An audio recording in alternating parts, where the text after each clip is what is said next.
Rozblendovaný make-up challenge. Podľa toho, čo som videla, sa to príliš nelíši od toho, čo som nosila na strednej. Neviem, prečo som nadobudla pocit, že bude najlepšie začať kontúrou. Trošku na čelíčko a bradu. Nezabúdame ani na nos. Trochu pritvrdím. Ideme na lícenku. Prázdne miesta si vyplním týmto make-upom od Maybelline.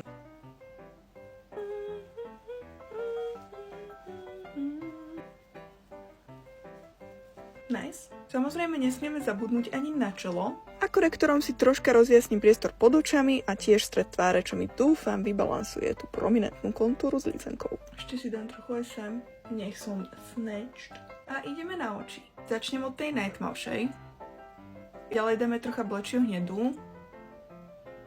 Tieto tiene vyzerajú byť dosť pigmentované. Nakoniec použijem tento tekutý tieň od Huda Beauty. No a samozrejme ešte pery. Trochu si vyplním aj tieto boky a nakoniec si dám trochu lesku.